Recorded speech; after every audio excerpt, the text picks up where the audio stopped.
जाते हैं। और स्पेशली मोहसिन नकवी साहब ने जिस तरीके से इंडिया के मामलात में जो फैसले लिए, और ये हमने ये इंडिया भी मानता है कि ये पहला क्रिकेट बोर्ड का चेयरमैन आया जो इतना धड़ल्ले से और सीधा स्टेट में बात कर रहा है कि भाई ये नहीं तो ये नहीं, ऐसे होगा तो ऐसे नहीं होगा, ठीक है ना। तो उससे अंदाजा होता है, और मेरे ख्याल में इनको उसी टाइम ही समझ जाना चाहिए था। आपको याद है कि जब हम हाइब्रिड की बात कर रहे थे तो हमने उस टाइम भी बात बोली थी कि इस चेयरमैन को आप हल्का ना लें, ठीक है। आगे चल के भी अगर इस किस्म के मामलात हुए तो ये मोहसिन नकवी जो है या आपको ठीक ठाक किस्म की ये तबियत खुश करेंगे, जो कि आपको नजर भी आ रहा है। उनकी मीडिया ने बोला भी यार ये जो बहुत स्ट्रांग हो गए। देखिए मुस्तफिजुर रहमान के इश्यूज से पहले ना ये एशिया कप से ये मामला स्टार्ट हो चुके थे कि एशिया कप में जिस तरीके से आपने किया, ठीक है, मैच रेफरी ने जो हरकतें की, फिर सूर्या कुमार यादव ने जो प्रेस कॉन्फ्रेंस में बातें की, फिर आपने हाथ नहीं मिलाए, ये सब चीजें उस टाइम से स्टार्ट हो गई। फिर उसके बाद सबसे ज्यादा आपने डिसरिस्पेक्ट की क्रिकेट बोर्ड के चेयरमैन की।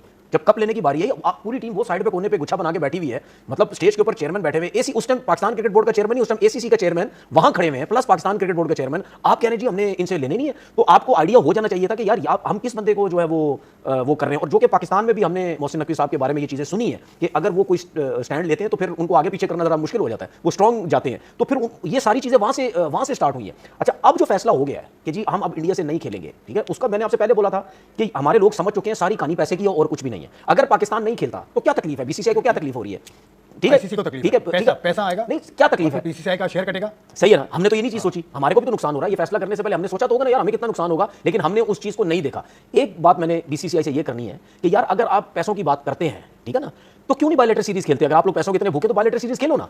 आपको इतना तो पता ना कि जब भी इवेंट आता है दुनिया सारी एंगेज कर देते हैं। ये मैं आपको एक चीज बताऊं, कोई भी सिनेरियो बन जाए, मैं स्टेट अवे एक चीज बोलता हूं, ये सारा प्री प्लान करने की कोशिश होती है, ठीक है। बीसीसीआई की तरफ से कोई ना कोई ऐसा माहौल बनाया जाए कि आईसीसी का इवेंट उठे और पैसा बढ़े, स्पॉन्सर्स आए। क्योंकि देखिए अगर मिसाल के तौर पर आज 20 स्पॉन्सर हैं, ठीक है, तो जब ये इवेंट से पहले हाइप बनेगी 20 की जगह 25 हो जाएंगे, 25 की जगह 30 हो जाएंगे, आपके स्पॉन्सर भी आते हैं, ऐसा नहीं है, ठीक है ना। तो ये एक माहौल बनाया जाता है। दूसरा, ये बायलेटरल सीरीज इस वजह से नहीं खेलते क्योंकि जब आप बायलेटरल सीरीज खेलोगे उसमें पैसा तो आएगा, लेकिन जब आप बायलेटरल सीरीज खेलने लग जाएंगे उस टाइम माहौल हो जाएगा ठंडा, तो फिर आईसीसी को हाइप कौन देगा, ठीक है। इस पूरे इवेंट के अंदर इंडिया पाकिस्तान की वजह से ही हाइप बनती है, लेकिन जो क्रिकेट बोर्ड ने फैसला किया, मैं सुन रहा हूं आगे पीछे कुछ लोग कह रहे हैं कि यार ये हो सकता है 15 को मैच खेल लें, या अगर पाकिस्तान की टीम आगे पहुंच गई, फाइनल पहुंच गई, या आगे प्लेऑफ में जाती है, जो भी है, तो क्या इंडिया से खेलेगा?